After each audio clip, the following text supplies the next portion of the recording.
We've been married for 35 years. 35 years, wow.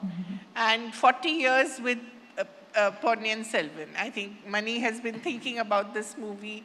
Yes. Planning it in his mind. When we met, he gave me 5 volumes of Ponniyin Selvan and asked me to make a script out of it. And I was so much in awe of him. I don't want to use the 4-letter word. I was so much in awe of him. I was shooting in a village in Andhra Pradesh. So I started making a short synopsis of the whole book.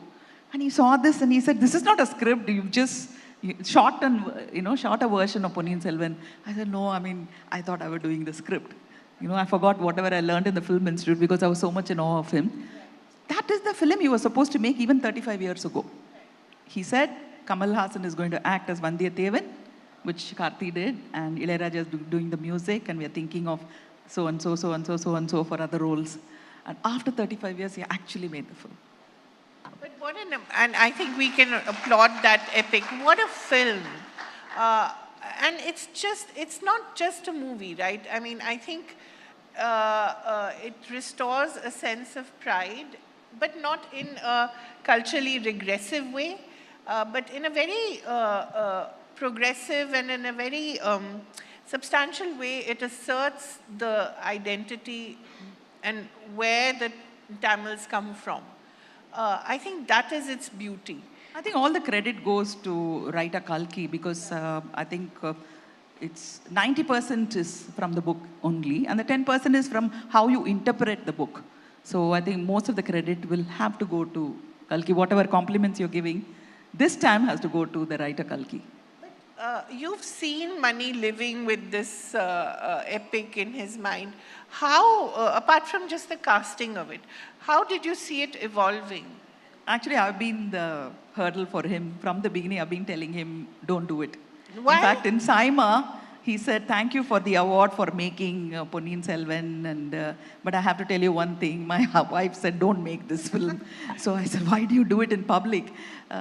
Because I was a little disappointed with the result of Iruvar that we made on history and politics of our state. And why is that? It's one of my favorite films. Yes, I was disappointed with the result, how people received the film. I was very disappointed. I was the writer for the film. Yeah, I wrote the but dialogue. What a film! So because I think I was also artistically involved in the film. I was the writer.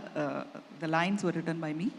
So I was very disappointed that some youngsters, even people I knew, came back and said, "We didn't follow the language. It was too grammatic and it was too ancient." We were making a film about 1940s. They couldn't speak, "Hey dude, what's up?"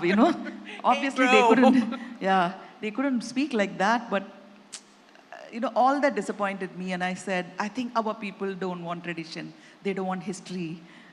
Give them love stories and forget it. That was my attitude. I mean, I know I was being very silly, but every time he tried to do it, I said, "Leave me out of it. I don't want to be part of it," because I'm scared that I didn't want to see the same reaction that was there for Iruvar. But they proved me wrong. Kind. Yeah, they proved me wrong. I was completely wrong. Yeah. What do you think it touched in so many people? And not just here, across the world. I think it's more a success for the Tamils.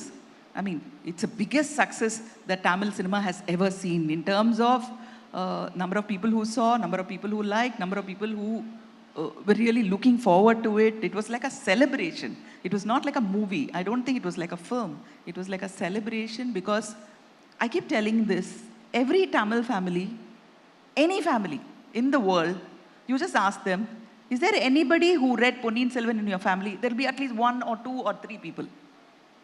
100%. Every Tamilian family, one person at least has read the entire. So they have been narrating these stories to the children, to the siblings, to the friends, to the relatives, and people have been listening to it for years. So it's been part of their lives, and nobody really made it and come alive on screen. And when somebody brought out something that they were kind of brought up as a child and as a young adult, to see it metamorphosized into visuals and emotions and acting and costumes and drama. They just loved it. They loved it even before they started watching it. Yeah. You know what I mean? Yeah. Because it had the biggest advance booking for any Tamil film ever. You know, it broke all the records even before the film release, which means that Some kind applause. of fame. You guys haven't watched it. At least it has my favorite song, which is of course named after me. Thank you. Yeah. Kaveri. Yes, of course. So, yeah, that's a film that they loved even before watching it. So I think the credit goes to the people. And the idea of releasing it in 2 parts, that was interesting. Why didn't Mani take that call? See, originally when he wanted to do it, it was one film. Right. With Kamal, and later on when he wanted to do it with Vijay and Mahesh Babu, it was again one film. But I think Bahubali changed it because Bahubali came and Right. the both parts were successful. People were looking forward to sequels, and so Mani got the confidence that you could do 2 films and people will have the patience to wait for the second half of the film, even if it's 6 months later. And they So, did. Yes. Yeah, yes, and they it did. worked. They did.